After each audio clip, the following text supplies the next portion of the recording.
Welcome back to another episode of Questions with Matt and Mark. This week, Mark, I'm going to go first. Okay.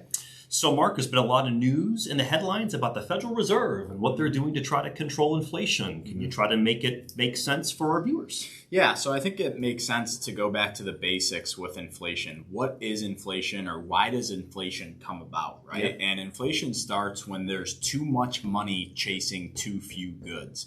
So if you think back to what the government did to help aid people who were hurt by the COVID pandemic, they were sending out stimulus checks. Correct. Right? So people had a lot more money in the bank than they normally did. And at the same time, manufacturing was forced to shut down. Businesses couldn't fully operate, so they couldn't produce as many goods, right? So you had too much money chasing fewer a goods. limited amount of goods, which raises prices, right? That's right. So I think the best way to combat this is to get people back into the workforce to bring production up to the levels that we were at pre-COVID.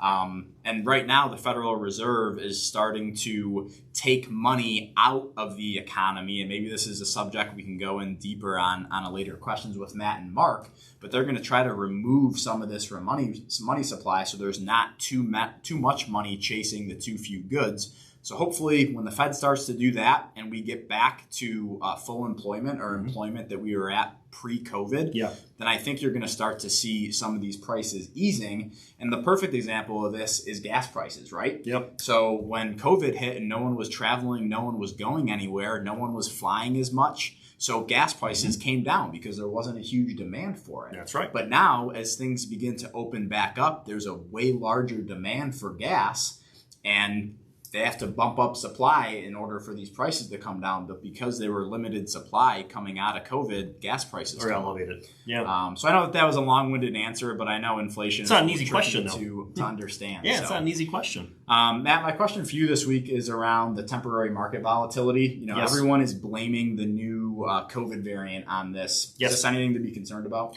My opinion for viewers is no. I mean, we're going to go through bouts of volatility. We've had several corrections this year. They've all kind of been buy the dip. There's been different reasons for each of them in the market, viewers. In my opinion, this one's no different.